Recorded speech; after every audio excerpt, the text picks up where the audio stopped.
예배에 참여하신 우리 성도님들에게 하나님의 축복이 함께하기를 원합니다.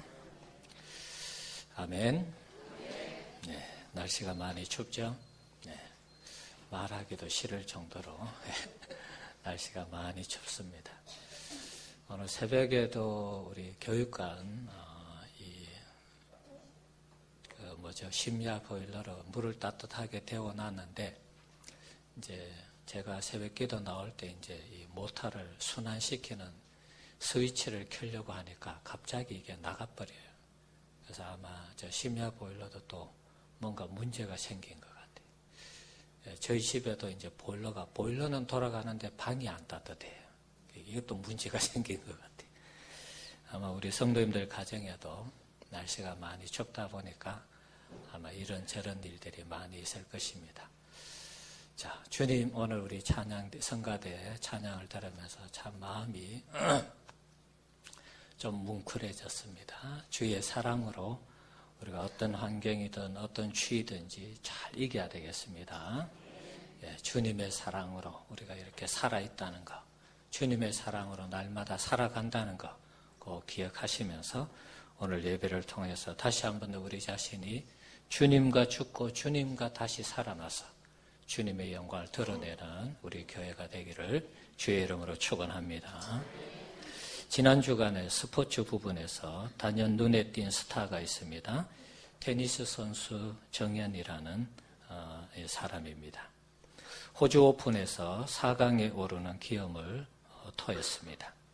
최근 스포츠 부분에 있어서 이렇다 할 스타가 없어서 국민들이 아쉬워하는 그런 차에 정연 선수가 이 호주 오픈 테니스 대회에서 4강에 올랐습니다. 특별히 압권이었던 것은 전 세계 1위였던 조코비치를 3대 0으로 이기는 그 장면이 최고의 압권이 아니었나 그런 생각을 해봅니다. 정연 이 선수가 등장한 것이 마치 혜성처럼 등장한, 그래서 스타가 된 그런 생각이 듭니다. 우리나라 각 분야에 스타들이 있습니다.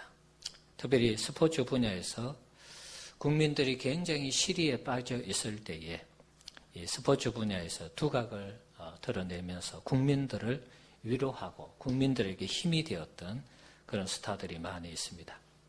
여러분 잘 알듯이 1997년도에 우리가 IMF를 맞이했죠. 그때 우리에게 큰 위로가 되었던 선수들이 있습니다. 박세리 선수, US 오픈인가요? US 골프 대회에서 다리 한쪽을 물에 이렇게 다리 한쪽을 걷고 물에 넣고 이렇게 골프 치는 어떤 그런 모습 여러분 기억하시죠? 예, 그때 우승해서 국민들을 많이 위로했던 그런 기억이 있습니다. 또 당시 그때 박찬호 선수가 미국 메이저리그에서 158km씩 신나게 공을 뿌리면서 승리하는 그런 모습을 통해서 우리가 적지 않은 위로를 받았던 기억이 있습니다. 2002년도에는 월드컵 4강에 올랐죠. 네, 히딩크 감독의 그 마술이 우리나라에 먹혀들면서, 물론 실력으로 이기긴 했습니다만은 요즘은 또 베트남에서 우리 박항서 감독이라는 분이 베트남 23세 그 축구대회에서 준우승을 차지해서 또 계속해서 좋은 뉴스들이 나오고 있습니다. 몇 년 전에는 수영 선수 박태환, 또 피겨 선수 김연아로 인해서 우리가 많은 위로를 받았습니다. 최근에 잉글랜드 프리미어 리그에서 뛰고 있는 축구 선수 손흥민, 또 미국 LPG에서 주름 잡고 있는 우리 여자 골프 선수들로 인해서 또 나름대로 힘을 얻고 위로를 얻는 그런 부분이 있습니다. 최근에 이제 여러 가지 일들이 있습니다만 이렇게 스포츠 스타들이 우리나라를 위해서 뭔가 좋은 일들을 할 때 우리가 적지 않게 위로를 받습니다. 자, 그저께는 이 정연 선수가 부상으로 아쉽게 기권패를 했습니다. 참 안타까운 부분이 있었습니다. 자, 오늘 본문에는 기독교 역사에 혜성같이 등장하는 인물이 소개되고 있습니다. 바울입니다. 오늘 본문에는 사울이라고 되어 있습니다. 사울이 어떻게 보면 사울 왕의 그 이름을 따서 자신이 세상에서 뭔가 한번 해보려고 했었는데 그게 아니고 예수님을 만나보니까 자기가 너무 교만했다. 그래서 이름을 바울로 바꾼 것입니다. 바울은 우리가 이미 알고 있는 대로 예수를 핍박하고 교회를 잔해하던 그런 자였습니다. 복음의 복자도 모르던 그런 사람이었습니다. 그런데 어느 날 길을 가다가 빛으로 찾아오신 예수님을 만나게 됩니다. 그러면서 이 사람의 인생이 한날 한순간에 바뀌게 되었습니다. 너무 갑작스러운 변화, 너무 갑작스럽게 사람이 바뀌니까 아무도 그를 믿어주지 않았습니다. 유대인들도 오늘 22절, 본문을 읽지 않았습니다마는 22절 말씀을 보면 유대인들도 당혹하게 생각을 했습니다. 며칠 전만 해도 예수 믿는 사람들을 잡아서 감옥에 보내고 때로는 돌로 쳐서 죽이고 때로는 교회를 핍박하던 이 사람이 갑자기 예수를 믿어야 된다. 예수가 우리의 구원자다. 이렇게 선전하며 돌아다니니까 유대인들도 저 사람 좀 이상한데 이렇게 당혹하게 된 것입니다. 그래서 너무 예수를 강조하니까 23절에 보시면 유대인들도 바울을 죽이려고 그렇게 공모하는 모습을 볼 수 있습니다. 제자들은 말할 것도 없습니다. 오늘 본문 26절에 보면 바울이 회심한 다음에 제자들과 사귀기를 원했습니다. 아무래도 예수님하고 오래 다녔고 예수님의 기적을 받고 십자가와 그리고 부활을 승천을 목격했기 때문에 예수님에 대해서 더 알려고 했겠죠. 그런데 제자들이 믿지 않았습니다. 바울이 회심한 척하면서 우리에게 접근해서 우리도 제거하려고 하는 것 아니냐 이런 의심이 든 것입니다. 그래서 어느 시간 동안은 멀찍이 이렇게 거리를 두었습니다. 자, 그때 바나바라는 사람이 등장해서 바울과 제자들을 연결시켜 주었습니다. 그래서 오늘 본문에 있는 것처럼 이 사람의 회심이 정말 가짜가 아니고 진짜다. 다메섹에서 예수님 만났고 예수님이 이방인의 사도로 바울을 불렀다.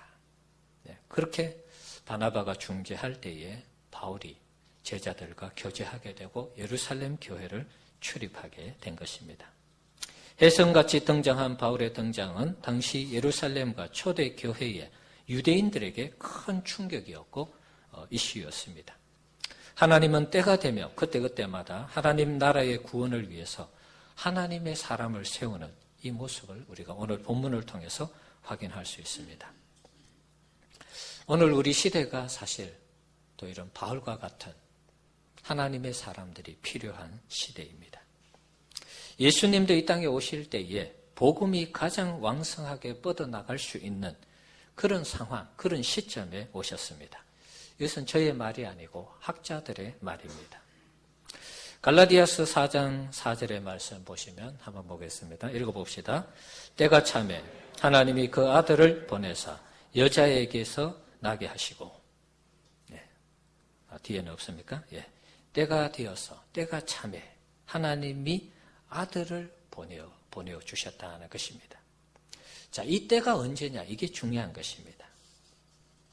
예수님이 오실 때 이 때가 언제냐 하면 이스라엘이 로마의 식민지하에 있던 상황입니다. 로마가 어떤 나라입니까? 전 유럽과 또 아시아 지역을 당시 아프리카를 포함해서 그림 한번 보여주시죠. 전체를 지배하던 그런 세계 국가였습니다. 로마가 통치할 때 우리가 잘 아는 것처럼 모든 길은 로마로 통한다. 그런 말을 했습니다. 모든 길이 로마로 다 연결이 되도록 마차가 얼마든지 빨리 달릴 수 있도록 길을 다 냈습니다. 전 세계로 통하는 이 로마의 길은 무역과 문화와 문명이 교류하는 그런 도로가 된 것입니다. 그러니까 세계가 다 각각의 나라에서 로마라는 이 큰 나라 안에서 이 식민지 아래 들어오면서 문화와 문명이 무역이 서로 활발하게 이루어졌습니다. 지중해를 중심으로 하는 해상 무역은 말할 것도 없고 이렇게 로마로 향하는 길들이 다 놓여지면서 도시와 도시, 국가와 국가 간의 거리가 굉장히 단축되고요. 모든 문화와 문명이 순식간에 들어갔습니다. 특별히 로마가 세계를 지배할 때 세계 공용어, 라틴어죠. 당시에 라틴어가 세계의 공용어가 되었습니다. 지금은 영어라고도 할 수 있겠죠.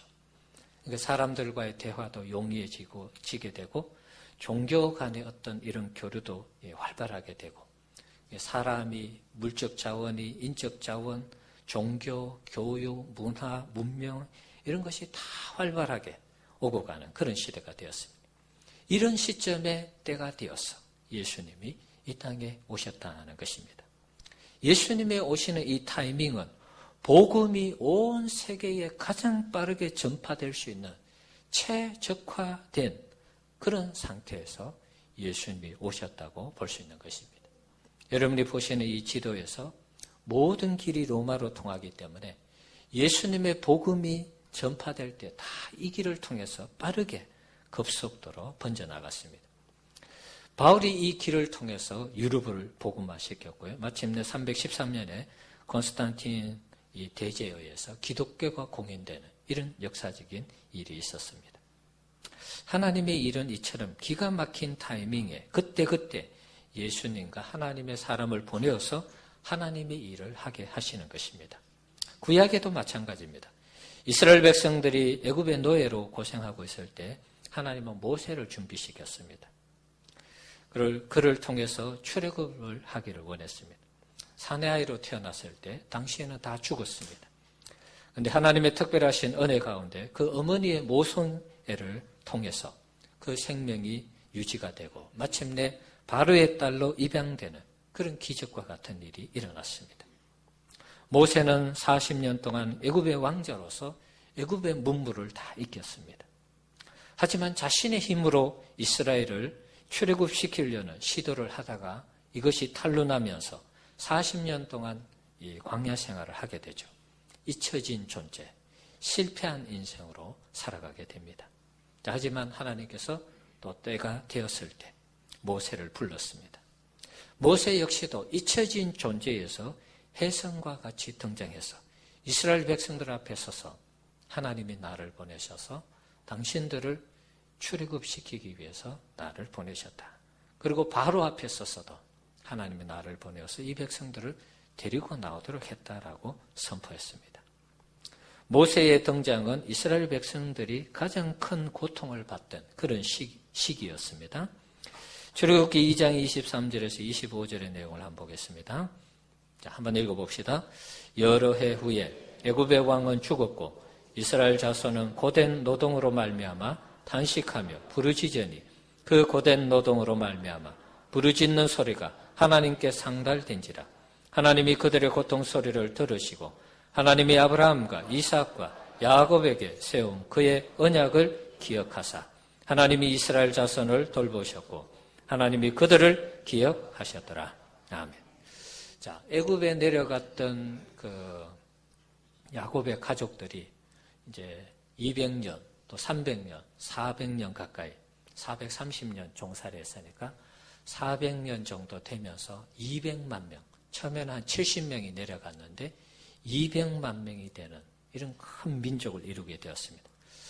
그래서 이제 이 왕조가 바뀐 것이죠. 정권이 바뀌면서 친화적인 이 이스라엘 백성들에게 친화적인 정권이 무너지고 이스라엘 백성들을 견제하는 정권이 들어선 것입니다. 그래서 새로운 애굽왕이 죽고 새로운 왕이 등극하면서 많은 노동을 시키고 그리고 그들로 하여금 더 이상 이 민족이 성장하지 못하도록 남아들은 다 죽이고 여자들만 살리는 이런 정책을 폈습니다. 이 고통의 이 노동의 이 극한 상황, 계속해서 어려움을 당하는 이 큰 고통의 순간에 이스라엘 백성들이 그때서야 하나님을 기억하고 하나님께 기도하고 우리를 도와주시고 우리를 여기에서 벗어날 수 있도록 하나님 기억해달라고 기도한 것입니다. 그리고 하나님이 그 기도를 들으셔서 모세를 애굽에 보낸 것입니다. 그래서 모세가 이스라엘을 인도하는 출애굽의 위대한 종으로 하나님 앞에 쓰임을 받게 된 것입니다. 출애굽해서 이스라엘 백성들이 가나안 땅으로 들어가기 직전에도 이 리더, 지도자가 바뀌게 됩니다. 모세에서 이 여호수아에게로 지도권이 넘어가게 되죠. 모세는 무립바에서 2번 반석을 치면서 자신이 마치 물을 내는 것처럼 하나님 앞에 화를 냈습니다. 물론 백성들 앞에 화를 낸 것이죠. 그러나 하나님이 이것을 보시고 어떻게 너가 내 앞에서 화를 내느냐. 그리고 너가 반석을 치는 것이지 반석에서 물을 내는 것은 내가 하는 일인데 너가 왜 화를 내느냐. 그러면서 모세도 가나안 땅에 들어가지 못하도록 그렇게 했습니다. 출애굽 전 10가지 재앙과 그리고 홍해를 건너고 광야에서 물과 만나를 내리게 한 그 위대한 종이었던 모세. 이가 죽음으로, 모세가 죽음으로 이스라엘 백성들에게는 적지 않는 부담이 되었습니다. 앞으로 우리를 이끌 지도자가 누가 있겠는가? 하지만 하나님은 여호수아를 준비시켜서 모세의 뒤를 이어서 지도자가 되게 했습니다. 가나안 정복 때에 보여준 이 여호수아의 지도력은 모세와 비교해서 조금도 손색이 없었습니다. 요단강을 홍해를 건너는 것처럼 넘치는 그 요단강을 마른 땅으로 건너게 했고요. 여리고성을 무너뜨렸습니다. 해와 달이 멈추는 기적을 이루면서 물론 하나님이 하신 일이죠. 그러나 여호수아를 통해서 하나님이 일하신 것이죠. 그래서 이런 기적들을 이루면서 하나님이 쓰시는 하나님의 사람으로 증명이 되었습니다.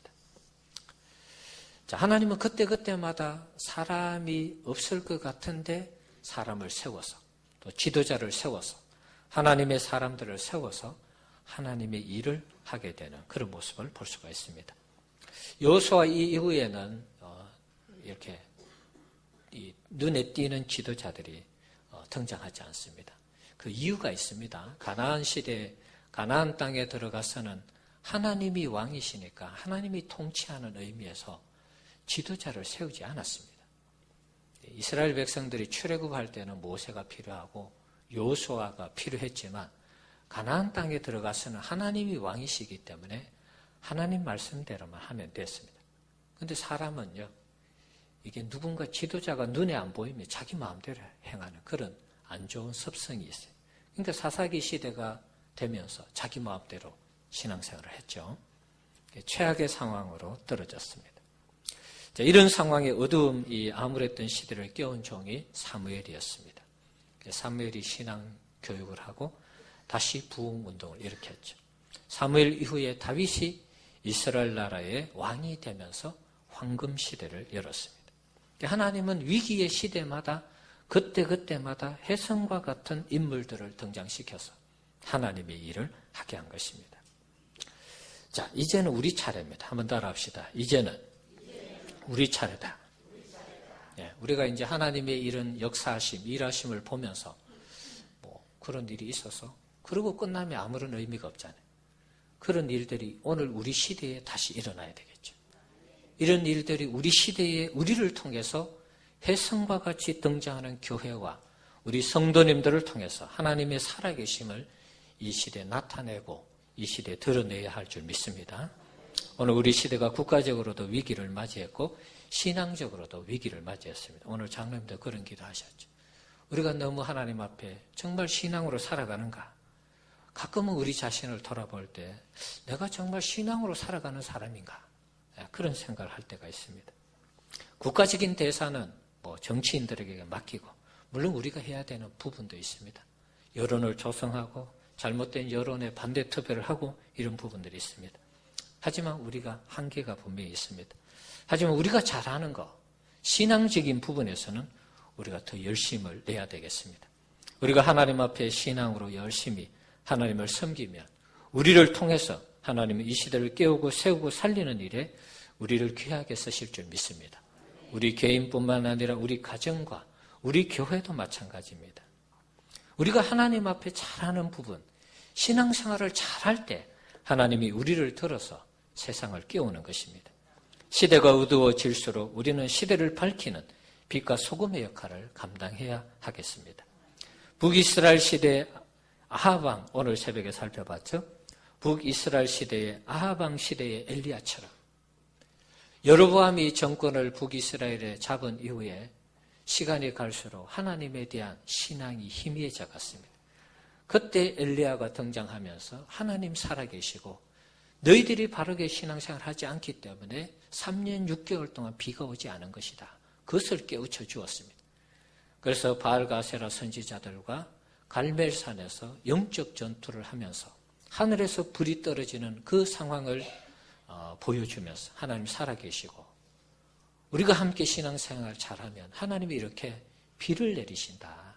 그래서 간절히 기도했을 때 비가 오는 이런 역사가 일어났습니다. 시대를 구원하는 아합 시대의 엘리야와 같은 이런 인물, 그리고 포로 시대의 다니엘처럼 느부갓네살 왕에 의해서 나라가 망했지만 그러나 포로로 끌려가서 내가 하나님의 말씀대로 살리라, 신앙으로 살리라, 믿음으로 살리라, 뜻을 정하고 그렇게 살아갈 때 오히려 느부갓네살도 하나님의 살아계심을 경험하게 되고 느부갓네살이 왕자에서 쫓겨나서 몇 달 동안 고생할 때 오히려 겸손하게 되는 이런 과정들을 통해서 다니엘을 통해서 하나님이 살아계심을 바벨론 시대에도 증거하게 된 것입니다.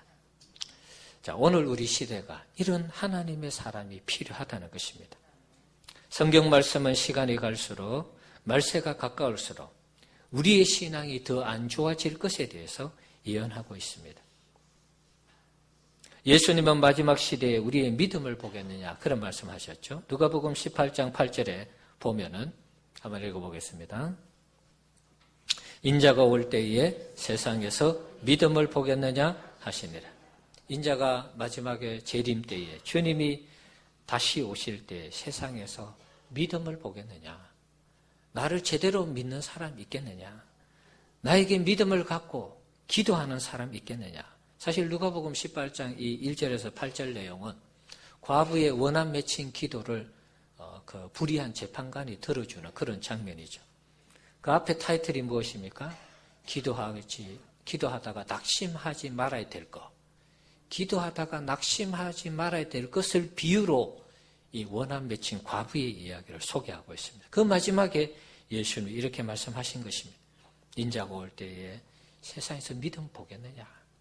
끝까지 나를 신뢰하고 나를 믿고 눈물로 기도하면서 자신의 원한을 풀어주기를, 세상에 이 잘못된 것을 고쳐주시기를 하나님 앞에 기도하는 그런 사람 찾아보겠느냐?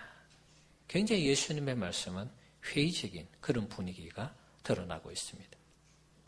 바울도 이 시대를 가리켜서 사실 이 바울이 기록한 디모데 전후서는 AD 한 60년, 70년 그 정도의 기록이 된 건데 오늘 우리에게 마치 일어나는 일처럼 기록하고 있습니다. 디모데후서 3장 1절에서 5절의 내용입니다. 한번 보겠습니다. 같이 한번 읽어봅시다. 너는 이것을 알라. 말세에 고통하는 때가 이르러 사람들이 자기를 사랑하며 돈을 사랑하며 자랑하며 교만하며 비방하며 부모를 거역하며 감사하지 아니하며 거룩하지 아니하며 무정하며 원통함을 풀지 아니하며 모함하며 절제하지 못하며 사나우며 선한 것을 좋아하지 아니하며 배신하며 조급하며 자만하며 쾌락을 사랑하기를 하나님 사랑하는 것보다 더하며 경건의 모양은 있으나 경건의 능력은 부인하니 이 같은 자들에게서 내가 돌아서라. 자, 거의 2000년 전에 기록된 이 바울의 이 디모데후서 이 성경 말씀은 오늘 우리 시대를 보면서 하시는 말씀처럼 너무나 정확한 말씀이죠. 사람들이 자기 사랑하고 돈 사랑하고 자랑하고 교만하고 비방하고 부모 거역하고 감사할 줄 모르고 거룩하지 못하고. 자, 앞부분은 뭐 믿는 사람이든 안 믿는 사람이든 해당된다 할 수 있습니다. 우리에게 해당되는 것은 거룩함이죠. 세상과 구별된 거룩함. 세상 사람과 같지 아니하는 거룩함. 거룩해야 되는데 믿음의 사람들이 거룩해지지 않는 것입니다. 무정하고 원통함을 풀지 않고 모함하고 절제하지 못하고 사납고 선한 것을 좋아하지 않고 배신하고 조급하고 자만하고 쾌락을 사랑하기를 하나님 사랑하는 것보다 더한다. 오늘 우리 시대의 그런 모습이죠. 우리에게 해당되는 것. 경건의 모양은 있는데 경건의 능력이 없는, 경건의 능력을 부인하는 이런 그리스도인들이 많아진다는 것입니다. 이 마지막 시대에 자기만을 위해서 살아가는 이 시대, 신앙에 관심이 없고 신앙이 내게 힘이라고 느끼지 못하는, 신앙을 가지고 나의 능력이라고, 신앙이 나의 모든 것이라고 이렇게 말하는 사람이 점점 사라지고 있는 시대를 살아가고 있습니다. 이런 시대에 우리가 아무 생각 없이 신앙생활하면 우리도 그저 그런 사람이 되는 것입니다. 우리의 신앙을 통해서 많은 사람들에게 영향력을 끼칠 수가 없는 것입니다. 사랑하는 성도 여러분, 소망 없는 이 시대에 우리가 혜성같이 등장하여 하나님의 나라를 아름답게 세우고 이 나라를 이 백성들에게, 이 나라와 이 백성들에게 희망을 주는 우리 교회와 우리 성도님들이 될 수 있기를 주의 이름으로 축원합니다. 예, 그러면 어떻게 해야 되는가? 혜성같이 등장하고 싶은데 그럼 어떻게 해야 되는가? 어떻게 하나님의 나라를 구해야 되는가? 어떻게 신앙으로 살아야 되는가? 각 시대마다 하나님이 쓰시는 사람이 있다고 말씀드렸습니다. 우리가 하나님의 사람이 되기 위해서는 이 시대를 보면서 적어도 안타까워하는 그런 마음이 있어야 되겠습니다.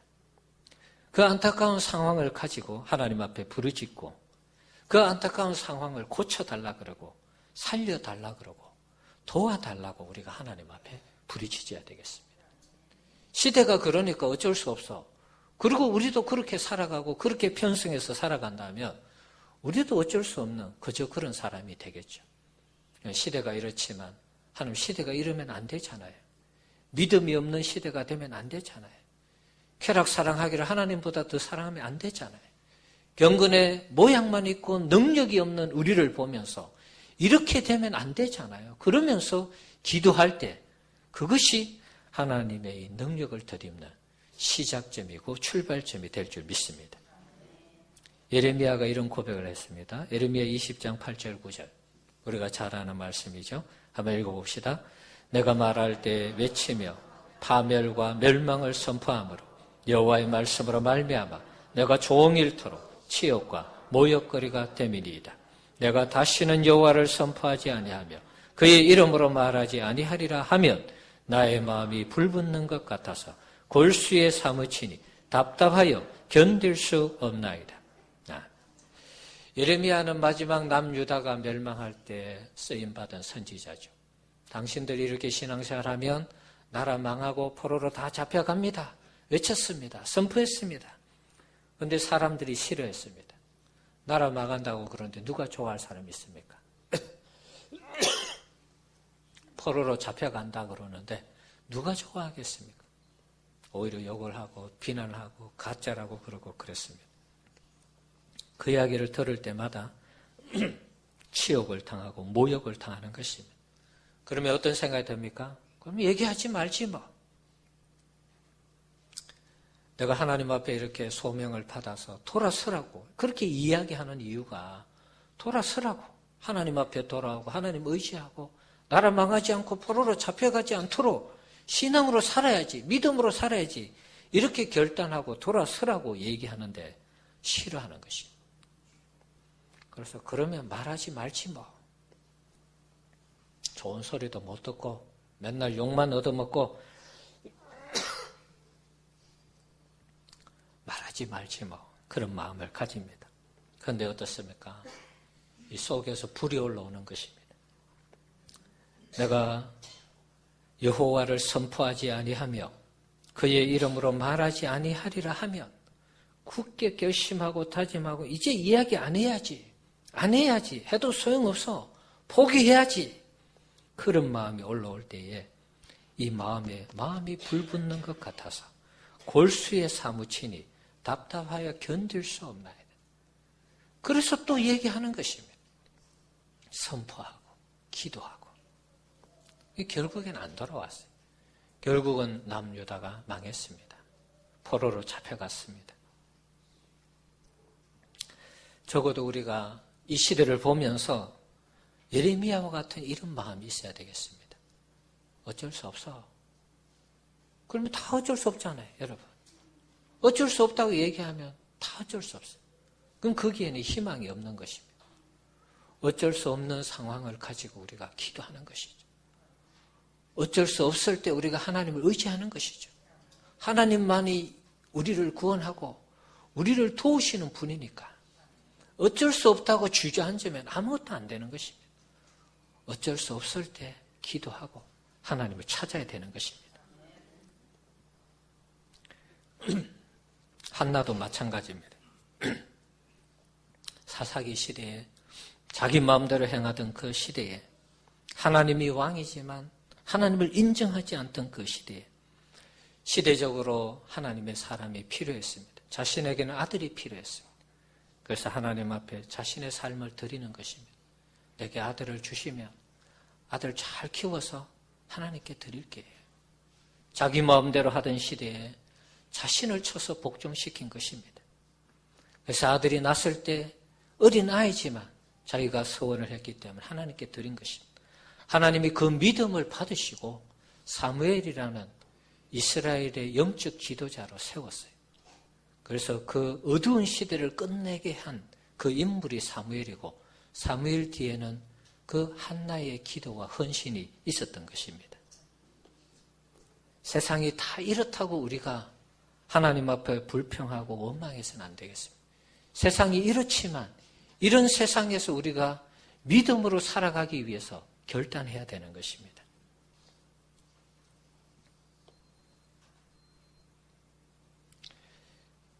그럴 때 세상을 바꿀 수 있는 것입니다.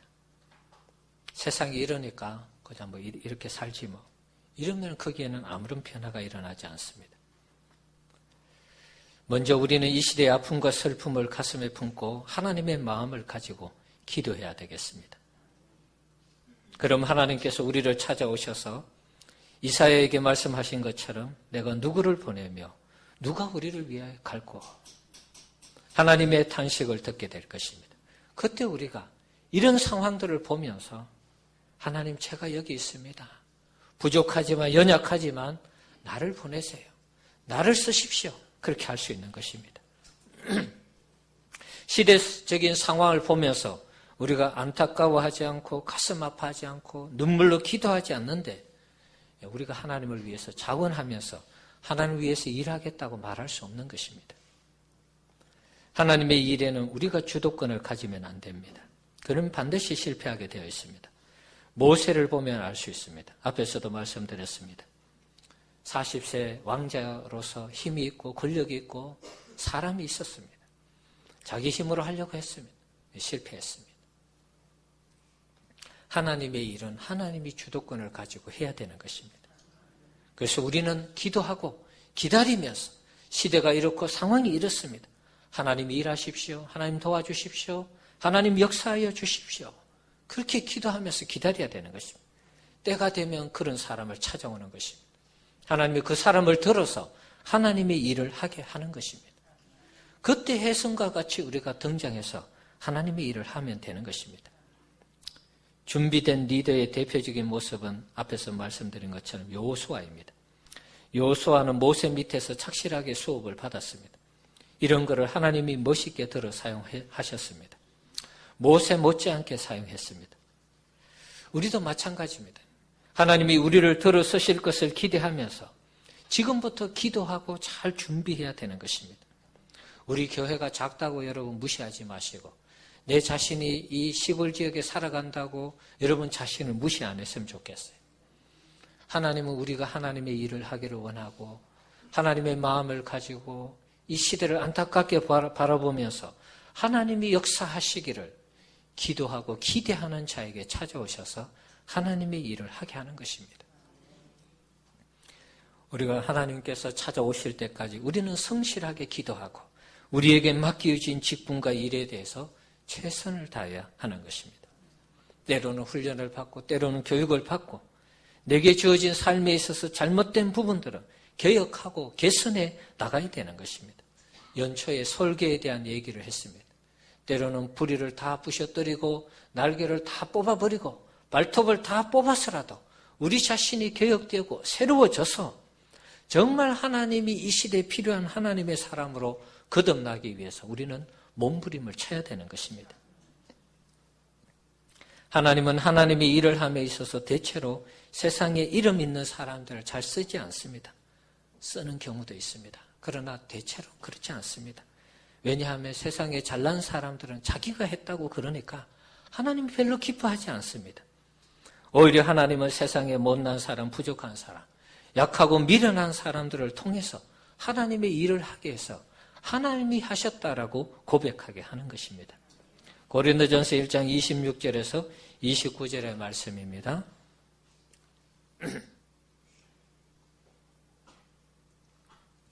같이 한번 읽어보겠습니다. 형제들아 너희를 부르심을 보라. 육체를 따라 지혜로운 자가 많지 아니하며 능한 자가 많지 아니하며 문벌 좋은 자가 많지 아니하도다. 그러나 하나님께서 세상에 미련한 것들을 택하사 지혜 있는 자들을 부끄럽게 하시려고 세상에 약한 것들을 택하사 강한 것들을 부끄럽게 하려 하시며 하나님께서 세상에 천한 것들과 멸시받는 것들과 없는 것들을 택하사 있는 것들을 폐하려 하시나니 이는 아무 육체도 하나님 앞에서 자랑하지 못하게 하려 하심이라. 아멘. 하나님의 일하심을 여러분 보십시오. 하나님은 세상에서 미련하고 지혜 없고 때로는 약하고 부족하고 천하고 멸시받는 사람들을 들어서 하나님의 일을 하게 하는 것입니다. 왜냐?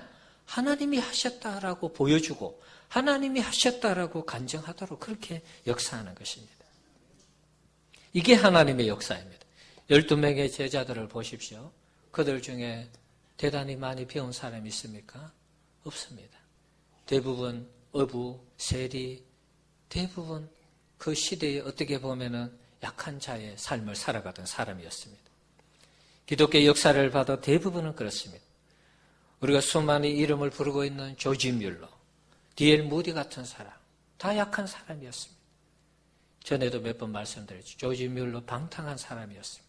그 어머니가 죽을 때도 하룻밤 밤새도록 화투치던, 우리말로 하면 화투쳤죠. 외국에는 이제 이게 뭐죠? 포카라 그럽니까, 이거. 그런 걸 치는 것입니다. 도박에 빠져가지고. 그렇게 방탕하던 사람이었습니다.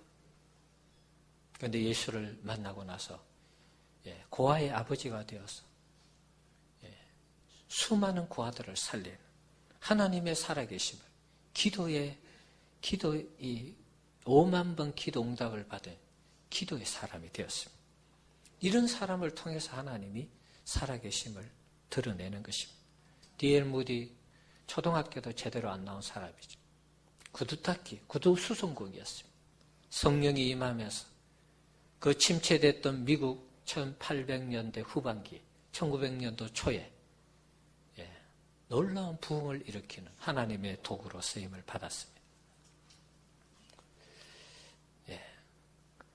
이런 약한 자들, 어떻게 보면 참 천한 자들을 통해서 하나님이 일하는 것입니다. 그러면 다 약하다고 하나님 다 쓰시는가? 그게 아닙니다. 우리가 약할 때 뭘 해야 되느냐, 이게 중요한 것입니다. 우리의 약함을 안고 하나님 앞에 나아가 기도해야 되는 것입니다. 우리의 약함을 가지고 하나님 앞에 하나님의 능력이 임하기를 우리는 기도하고 사모해야 되는 것입니다. 그때 하나님의 능력이 우리에게 주어져서 하나님의 일을 하게끔 하나님이 역사하는 것입니다. 고린도후서 12장 9절 10절 말씀 한번 보겠습니다. 한번 읽어보겠습니다. 나에게 이르시기를 내 은혜가 내게 족하도다. 이는 내 능력이 약한 데서 온전하여 짐이라 하신지라. 그러므로 도리어 크게 기뻐하므로 나의 여러 약한 것들에 대하여 자랑하리. 이는 그리스도의 능력이 내게 머물게 하려 함이라. 그러므로 내가 그리스도를 위하여 약한 것들과 능력과 궁핍과 박해와 공고를 기뻐하나니 이는 내가 약한 그때에 강함이라. 아멘.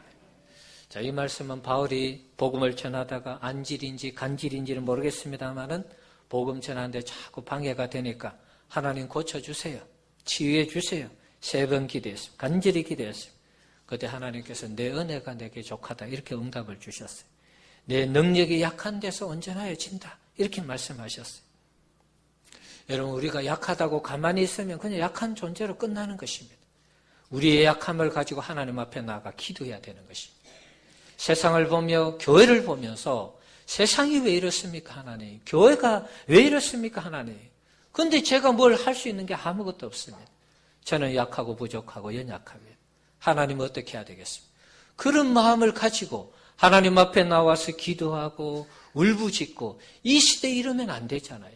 교회가 이러면 안 되잖아요. 그러면서 여러분들이 하나님 앞에 나와 우리의 약함을 가지고 하나님 앞에 능력을 구할 때에 그 약함이 그리스도의 능력이 머무는 그런 통로가 되어서 마침내 하나님 주시는 그 능력으로 세상을 이기는 그리스도인으로 세워진다는 그런 말씀입니다. 사랑하는 성도 여러분, 우리가 혜성같이 이 시대에 등장해서 하나님의 일을 하기 위해서는 우리 약함을 인정하죠. 누구나 다 인정합니다. 그런데 약해서 나 아무것도 못해요. 그러면 끝인 것입니다. 그러면 아무것도 못하는 것입니다. 그 약함을 가지고 하나님께 여러분 나오셔야 되는 것입니다. 하나님께 기도하고 세상과 교회와 가정과 여러분이 바라보는, 여러분이 시선에 보이는 잘못된 것들, 하나님이 그 바르게 잡아야 되잖아요. 나에게 힘을 주세요. 능력을 주세요. 하나님 도와주세요. 그러면 하나님이 능력 주시고 하나님이 도와주시고 하나님이 함께 하셔서 여러분을 들어 쓰실 줄 믿습니다. 금요 기도회 때 말씀드렸죠. 무능하고 겁 많던 제자들, 하나님 말씀 의지해서 기도할 때에 성령이 임했습니다. 성령이 임하면서 하나님의 권능이 주어졌습니다. 하나님의 권능이 주어졌을 때 예수 이름으로 선포할 때 하루에 3,000명, 5,000명씩 회개했습니다. 그림자가 지나가고 손수건을 얹을 때 병자들이 고침을 받았습니다. 우리가 이렇게 돼야 되는 것입니다. 우리가 약하다고 그냥 가만히 있으면 안 됩니다. 그러면 그냥 그대로 끝나는 것입니다. 여러분 약합니까? 부족합니까? 세상에서 멸시받고 천대받습니까? 그게 중요한 게 아닙니다. 그것을 가지고 하나님 앞에 나와서 기도해야 되는 것입니다. 우리의 약함에 하나님의 능력, 그리스도의 능력이 머물도록 기도하고 하나님의 마음과 하나님의 눈을 가지고 이 세상이 새로워지도록 믿음으로 도전할 때 그때 우리는 혜성과 같이 하나님 앞에 쓰임받는 교회와 우리 성도님들이 될 줄 믿습니다. 우리 사랑하는 성도 여러분, 우리도 하나님 앞에 얼마든지 귀하게 쓰임받을 수 있습니다. 우리 자신을 보면은 아무것도 아닌 존재가 맞습니다. 그러나 여러분, 하나님이 살아계시고 하나님이 우리 배후에 계시다는 것을 여러분 믿으셔야 됩니다. 그 믿음을 가지고 날마다 하나님 앞에 도전하고 기도하고 구하고 찾고 두드려서 마침내 하나님이 우리를 찾아오셔서 우리에게 능력을 베푸셔서 세상을 변화시키고 세상을 바꾸는 그런 위대한 일에 우리 교회와 우리 성도님들이 아름답게 쓰임받는 그런 은혜가 있기를